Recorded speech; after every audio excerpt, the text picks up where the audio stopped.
A quick word before we get into this week's episode.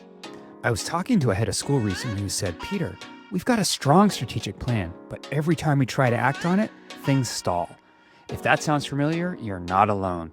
Big goals are easy to write down, but they often get bogged down in the daily, making it hard to stay strategic. That's why I built the school operating system. It's a framework that helps you align your team and focus your priorities so you can actually execute the plan. We work alongside you to extrapolate a one-year plan from your existing strategic plan, break it into 90-day sprints, and design a much more effective meeting rhythm that moves your team closer to your strategic vision every single day. And that's just the start. We support much more to help you build the operational infrastructure your plan needs to succeed. If you're serious about making traction this year, let's talk. Visit moonshotos.com/SOS. That's MOONSHOTOS.com/SOS to learn more and set up a time to chat about the school operating system.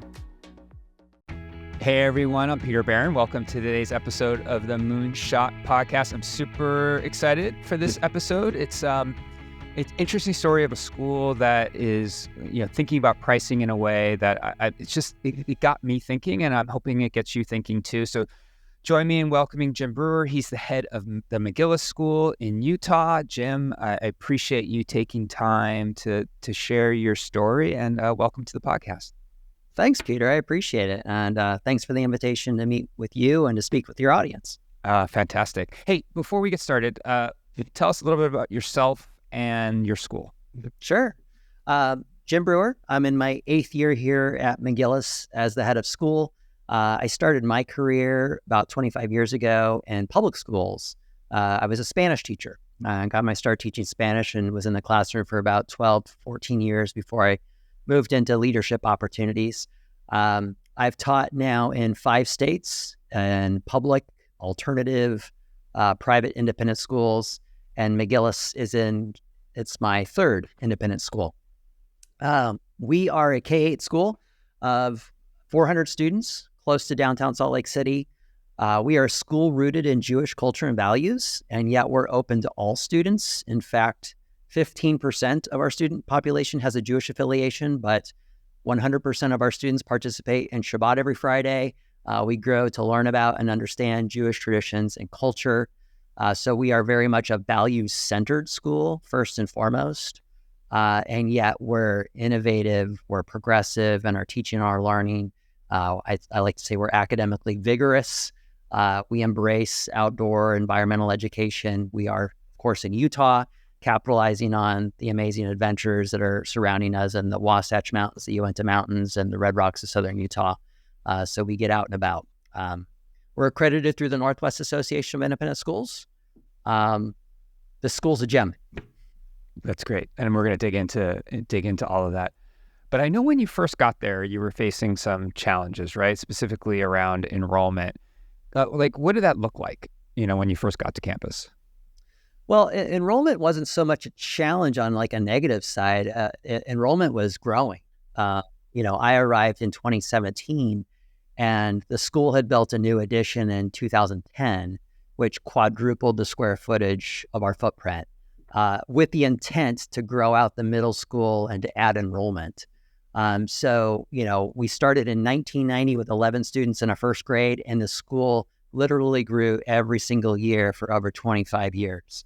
And so we were actually 442 students on my first day in 2017. We were in a period of like classes growing, sections were added, teachers were added, co-teachers were added. We had 25 students in a classroom my first year with 2 full-time teachers in each classroom. So enrollment was more of an issue, like a moment of it felt full and it actually felt stuffed. And we certainly had topped out on enrollment due to physical space of the building. And so the school had been on a growth trajectory, and I really arrived at the plateau. And so what was a challenge, I guess, there was that it became then like about long-term sustainability. Like we had a high FTE count. Our teacher salaries were significantly lower than our peer benchmarks. And we were focused on innovation and growth of program, but we weren't necessarily having conversations about like what's the right size of enrollment and what's the right staffing model for the school. Was it also a pricing problem? It was. Tuition was significantly lower than our peers, and middle school tuition, our highest, was about $13,500 my first year. And so, the challenge came down to, right sizing while maintaining programs and the value added, while also creating a plan for teacher salaries and long-term financial sustainability. So, tuition was obviously the biggest lever to look at. Yeah. So I'm curious, like when you got there and, you're seeing the school stuff, as you said, like lots of kids, multiple sections, all the things,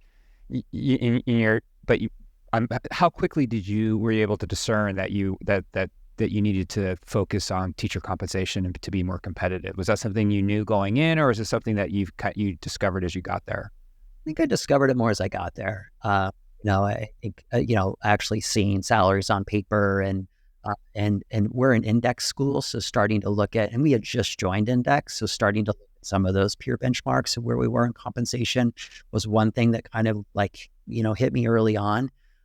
So I felt like we needed to act and adjust quickly to get on a more sustainable path forward there. And knowing that enrollment wasn't no longer like a lever that we were going to pull on, that we were capped on space, it really came down to what does it mean to right size our FTE and increase teacher pay? We launched a faculty compensation committee that consisted of faculty members, trustees, and an admin. It was a committee of 9, and did great work, internal work. We led it internally, throughout my second year here, to really understand the landscape, understand our benchmarks, and begin to have conversations with our teachers around a philosophy of compensation, along with really looking at the data of our salaries in comparison to peers. So we felt like it was work to do immediately. So when you started looking at the school and looking at the data, you're benchmarking against your peers, all the things that you do as a brand new head, were you asking yourself the question all right, what am I really trying to solve for here? And was it immediately clear that it was a kind of a pricing and then compensation problem, or did that come out of some introspection, like some reflective work as you got to campus? I'm curious. Yeah, I think it was kind of a learn as you go. Okay. There was so much that the school, and by all sort of metrics, felt successful, right? It wasn't a come in and save a place situation. The school was growing and thriving and really establishing itself as a mature independent school in this market. And so there was still some more maturity to do, but after growing, it was kind of like a pause to say, okay, where are we right now? Clearly, there's no more space to grow. What does that mean for us? And so when you started to look at some of the bigger problems to solve, I think that compensation clearly was something that we needed to have an eye on, knowing that we wanted to recruit and retain really great teachers. And our teachers are amazing and well respected, and yet also we're feeling like Salt Lake is growingly much more expensive as well, and the housing market here is difficult for a young teacher to come in and find accessibility to rent and to home ownership. So that was really apparent that we needed to address that, and compensation was something we had to do. And I think that the co-teacher model that I kind of encountered coming in was something that right away I kept getting asked by teachers this is great. How is it sustainable? And I said, I don't know yet. I just got here. I was a Spanish teacher too, and I worked in administration, but this was my first headship. And I was never strong in math and really interested in numbers. I remember recruiting a tutor, a retired school CFO who was local my first year. It would meet her at a coffee shop on occasion to improve my own financial literacy. And so as my competency grew, I started to realize where the areas were that we really needed to hone in on. And a lot of that was back to kind of right sizing our faculty staff. And in doing so also could help with the compensation issue of perhaps paying fewer people, but like, is that appropriate given the class sizes and what we were aiming for in the classroom, to really make some strides as well on compensation. And of course, again, that came down to really looking really closely at tuition, knowing that we had some room to grow in this marketplace. Yeah, so that was going to be my next question. Like, so you identified a challenge that you wanted to overcome, right? You recognized that after doing the work with the committee and all the things. So, like, what kind of solutions came out of that? I think we knew that tuition was the lever that really needed to be pulled. I think, and as a result of that, we knew that we needed to do some education. As my own kind of competency grew around financial literacy and sort of the business model of independent schools, I realized the power of like storytelling and transparency as a way to share the why with our families and to start to really build some trust. We began to share more data than we really ever had. I talked explicitly about salaries. We showed NAIS, NWIS, index, local school district comparisons. We would use visuals for storytelling. I would share, here are our teacher salary highs, here's our low, here's our average. Here's what an 8-year teacher with the master's makes at McGillis, and here's what, that they would make in the Salt Lake City School District. And it was eye-opening for our families to realize the state of compensation for our teachers. And so leaning into that education, when they saw the data, it was backed up, by, families who showered love and support on our teachers. And yet our teachers saw that themselves and could say like, yep, that's the state of our salaries. And we would hear from them like, it's hard to live on this. And we would love for to do more as a school. So that became I think that became a lot of the work, was storytelling and transparency, to get ourselves to the goals in a strategic financial plan of looking at tuition increases over a 5-year period and how we could get ourselves to a place of growing closer towards a goal of a benchmark of where we'd want to be. And we were using Salt Lake District specifically, while still looking at independent school comps as well. But knowing that like it's so much about, the market here, the localized market, and what teachers could afford in terms of just having a good cost, a good experience of living here in Salt Lake. And now a word from our sponsor. Leading a school today can mean juggling a dozen different systems across offices, finance, fundraising, marketing, enrollment, and academics, all pulling your attention in different directions. At Blackbaud, we believe it shouldn't be that way. That's why we built Blackbaud's Total School Solution. It's a fully connected solution designed for private and independent school leaders who want a clear view of their entire operation. From tuition to transcript to donation, you get one ecosystem, one login, and one source of truth. This isn't about more software. It's about smarter strategy. When your systems work together, you spend less time chasing down data and more time leading. Want to see what Blackbaud's Total School Solution could do for your school? Visit blackbaud.com. That's BLACKBAUD.com to learn more. So I've got a bunch of questions on that. I love the transparency piece. I think you're right. Like at all these interviews that I've been doing, both, on this podcast series and just, one-on-one conversations that I'm having, like this ability as a head to be the chief storyteller is really important. It's something that needs to be cultivated. Because community, because you've got to rally the community, right? Before you got to that place though, like how did you figure out what was the capacity for your families in terms of being able to increase tuition to get to where you wanted to be? Like, did you look at the numbers and be like, all right, we think our families can afford X based on the research? I'm curious the process that went on there. Yeah, that's a great question. We did the NAIS workshop on like reimagining tuition, I think it was, and ended up it was a great exercise of ending up in a cohort with like a total of 6 schools and like brought our own team. I assembled a team of mainly trustees with my director of finance and a few other admin as well to dive into that work. And it really became like kind of a systems thinking process of of like, what could a tuition increase look like? And it included a part of the process that we went through was some empathy interviews with our families to really understand from them their thoughts and feelings about tuition and what tuition increases, how that would feel for their families in particular, knowing that they come every year, right? Like we had a string of like 3.75 for I think like 9 straight years at one point, like, coming into my start. And so, really trying to understand the impact of tuition increases, but also looking at like that willingness to pay versus ability to pay for families and trying to really dive into that and understand that. And that came through up at the interviews, but we also did some surveying of our families as well. And I got to credit my board, like my board, I had 4 trustees and we talked explicitly about how we would conduct this, but my trustees would call a randomized group of families from different socioeconomic levels to interview, and they did the interviews. Like they did the interviews, they took the notes, we came back, we analyzed what we had found. We also looked at how families pay. We have a 1 payment, a 3 payment, and 9 payment plan. And we were looking at data here that showed that like 47% of our families pay 1 pay.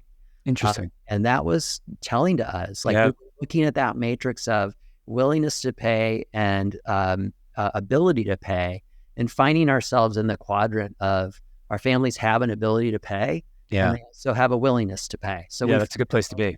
Good place to be. Yeah. To make some decisions is to say, again, that is going to be the lever that seems we need to pull the hardest to get ourselves in a really strong financial position moving forward and to work on these salaries. Yeah. What were you learning about their willingness to pay? I'm just curious. I think that our families really valued the McGillis experience. Like we were in a place where, again, a lot of program had grown just prior to my arrival, and some new programs along with some great traditional programs that have just been long valued by our school community.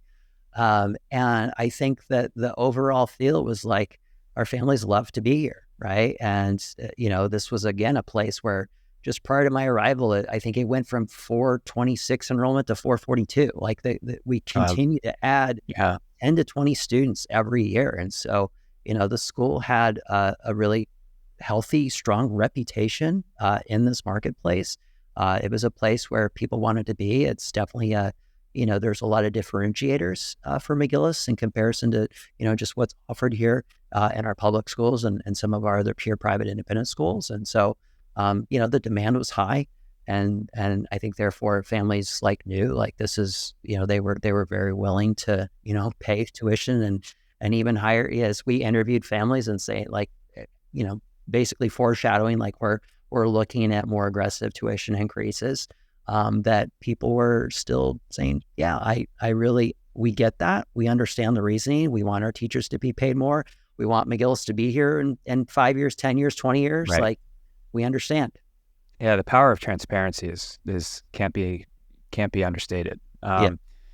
Couple more questions about it. So when you were benchmarking yourself against your local competition, I bet you were looking at local parochial schools, other independent schools, other faith-based schools, things of that nature.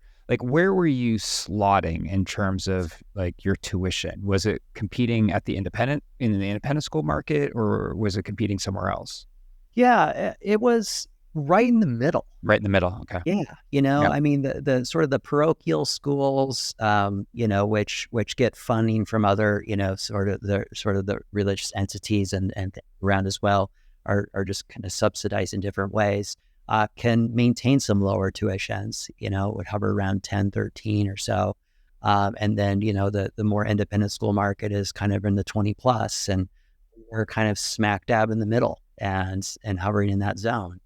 And in some ways, you could think that, is that helping with enrollment? Absolutely. Right. Oh, sure. Right. You've got a bigger market. Right. And we're more accessible to more people. Right. And so that was where we found ourselves in position. And yet we were recognizing that we felt that our program and our facilities matched that of, some of the best schools that we would consider here in the Valley. And felt that, in order to make the progress that we wanted to make and to not just maintain the programs that were valuable to our families, but to grow them. And to, again, like think about the competitive, teacher market out there, that we needed to do that work. And so, there was room to grow for our tuition to get to that place where it's more kind of aligned with our competitors and our peers here in the local landscape of independent schools. They'll be below. Not to say that we need to meet their match or go beyond. It was just, we were more focused on our internal goals around compensation and financial sustainability and less worried about where our peers. But part of the storytelling also is transparency around what does the local landscape look like? Because when you announce a 12% tuition increase, as we did in 2020, you have to, there's a lot of reasons to give for that and a lot of education to do. Because, a lot of your families don't go and look and compare themselves about where do we stand in comparison to everybody else. So, without calling out names and naming schools, it was still just like saying that here's where we are in comparison to in this marketplace.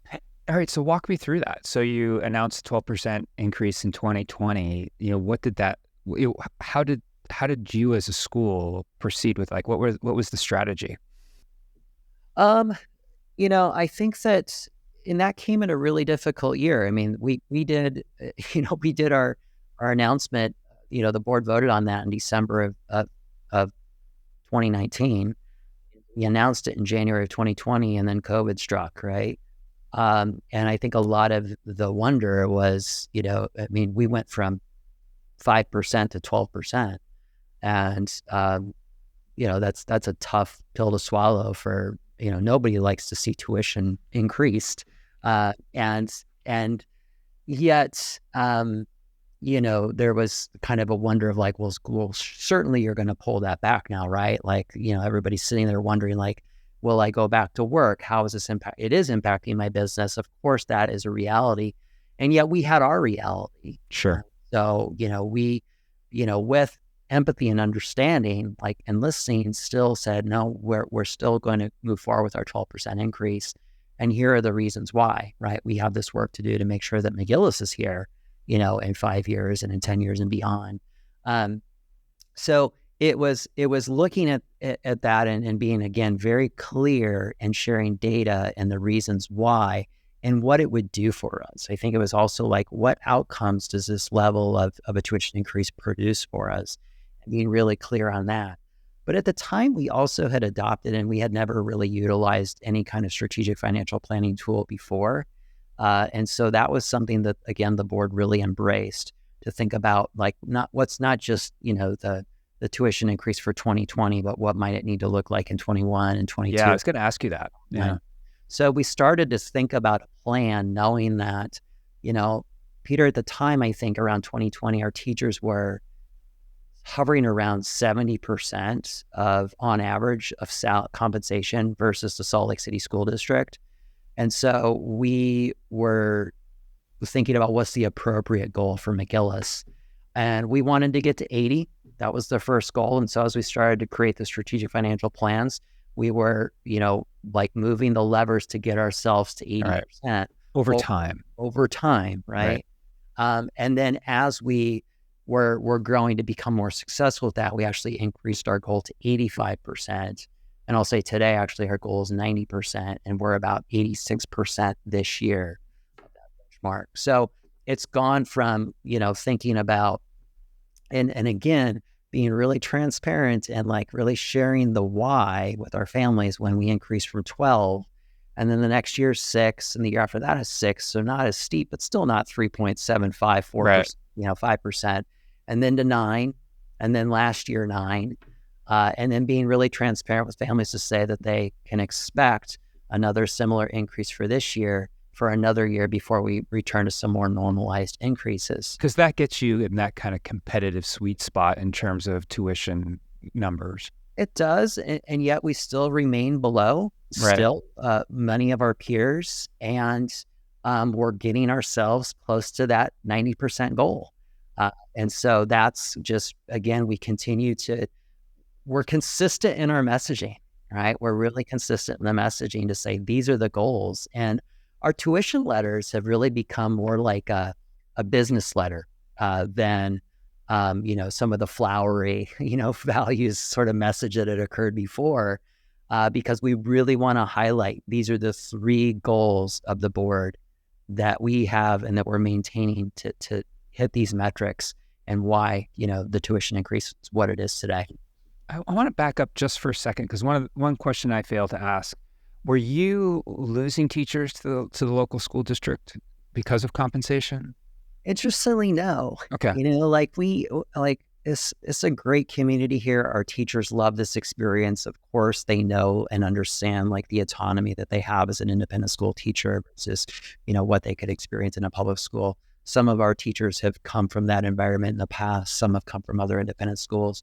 Some are beginning their career in this environment, so that this is all they know. But they love the culture, they love the experience, they love the autonomy, they love the support. And there's so many other benefits that they understand and appreciate beyond compensation alone. And yet, we all know that their compensation still matters, right? They have to pay their bills. They have to, absolutely a good, healthy cost lifestyle, and we want to support that. And they know that we're working on it, right? And so, just as we've been transparent with our families, and as I will deliver a state of a school to our families, I will deliver that same state of school, days before to our faculty and staff, and help them understand where we are from a financial standpoint. Really being transparent, even more so with them, because they know their own salaries and they know where things are around what their increases look like, what kind of headway we're making, and they're appreciative of that. So I think we're not losing them because of all the other tangential stuff that it feels like a benefit, and they see the effort and the work that they're actually they're benefiting from, because they're seeing that it has really helped. I mean, again, we went from 70% to about 86% today. So there really has been, the tuition increases are not for naught, right? They're working, of course. they're helping us to achieve our goals. Yeah, I mean, you're telling from what I'm hearing, and correct me if I'm wrong, you're telling the true story to the families around why, ultimately, you think about why would you be okay with spending more as a parent? And I think you're making the case that your investment is going to make sure that we have the best faculty possible at our school.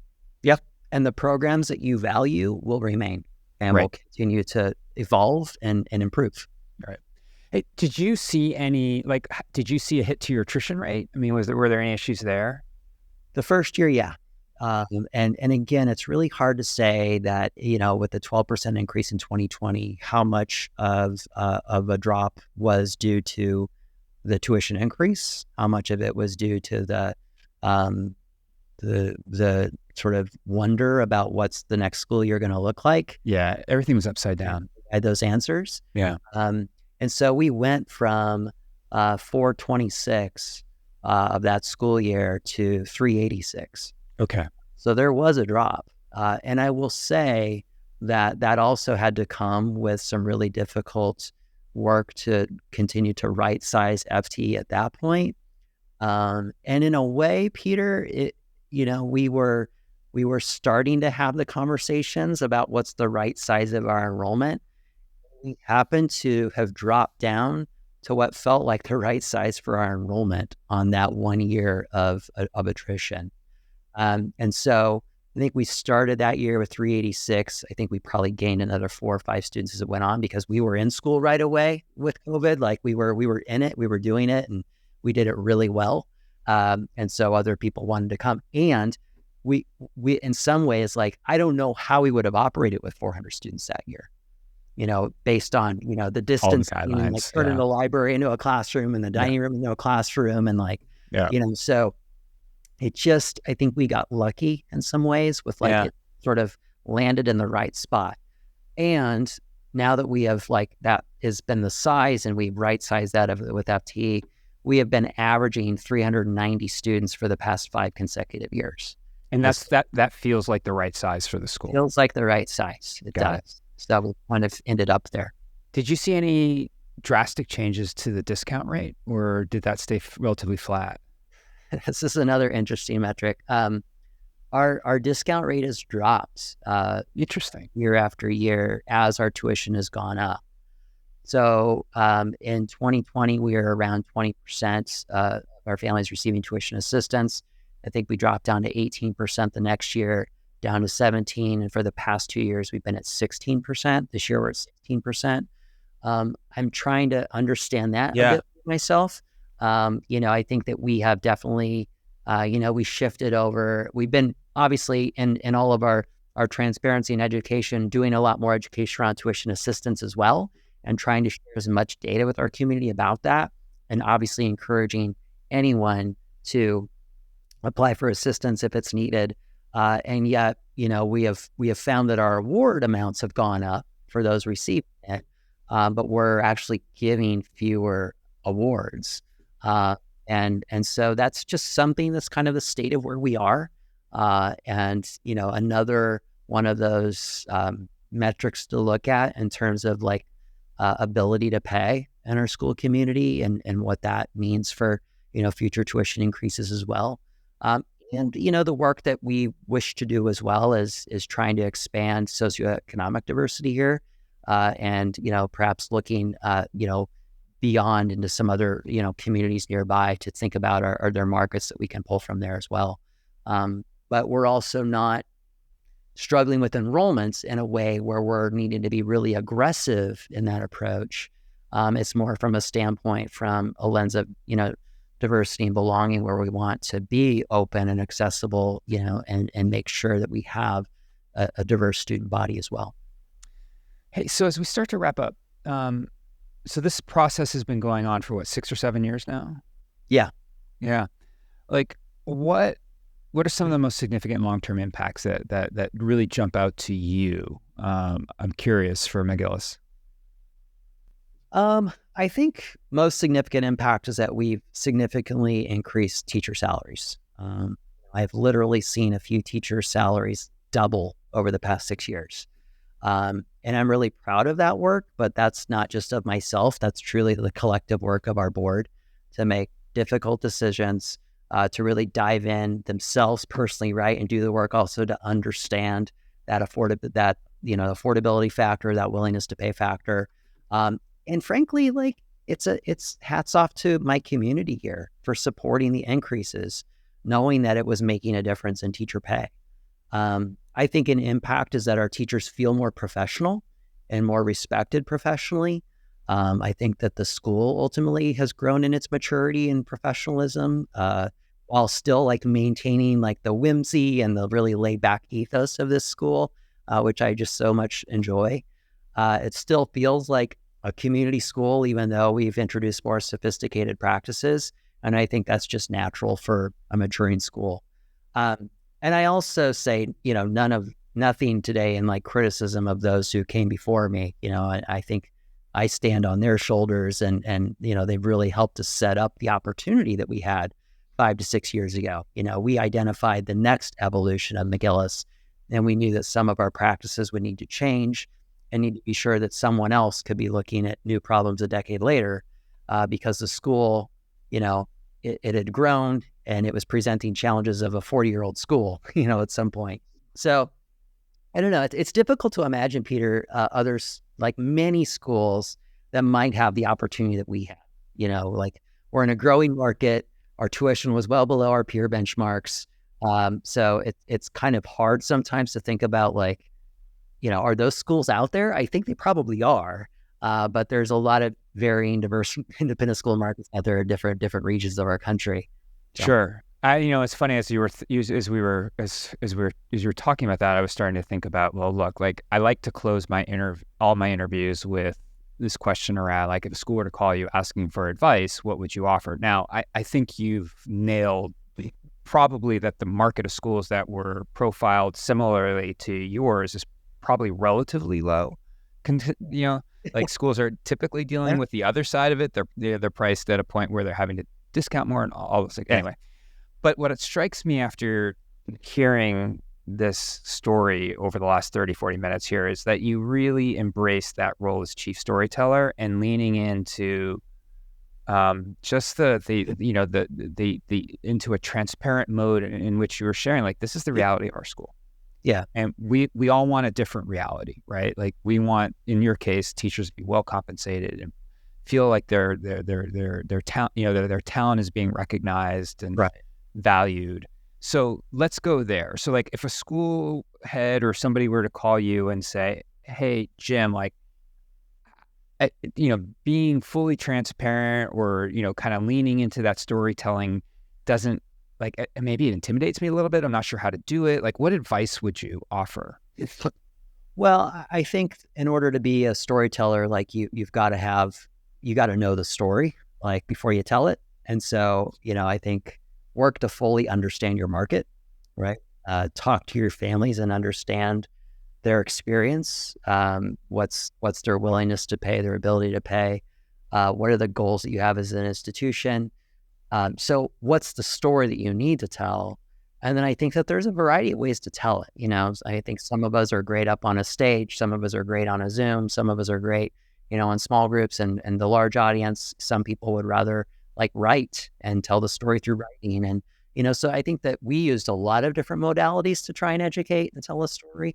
But I think you can also lean into your strengths and, like, what works for you to begin that story. But I think, like, the clarity on your goals and, like, working and just incessantly to educate your families about why those goals matter and what's the difference for them that they'll feel if we can achieve those goals. And do we all collectively care about these goals? I think there's, like, an invitation a lot through the opportunity to get in front of your families to, like, ask them, like, does this matter to you and why? And I think also, like, finding other schools and people who have gone through what you're going through, leveraging your association, leveraging your peers, digging into the trend book, like we really loved at that time, and I still will get on it for time, but the NAS Market View tool. Yeah, that's great. Such a great resource. So, like, I think in some ways it's like taking the leap, but doing it with good data. And yeah, I think that's part of it. And I think your board also, like, leveraging and leaning into your board, they're also, like, they have a role in telling the story too. And so making sure they're ready for that and not just to follow you, but also to lead out as well and to really act boldly. I think that's just such excellent advice. Know your story. Like, I mean, that's one of the things that I've found, like, so I'll just kind of relate it to what I've experienced, like, having all these conversations with heads of school all over the country. Feel like I really understand the story now. And when I talk about it, typically I get a lot of head nods and people are like, yeah, we're feeling that too. Yeah. And I think, if you can establish that connection, amazing things can happen. And I just appreciate the way you approached it. I appreciate the strategy you incorporated, and I appreciated that you put your faculty and your programs in a more sustainable place for the long term. And I think that's fantastic. So, Jim Brewer, thank you for sharing your story today and McGillis' story. I really appreciate it and wish you all nothing but the best. Thanks, Peter. It was a pleasure to be here with you today. I really appreciate the opportunity. Great. Thanks, Jim. Thank you.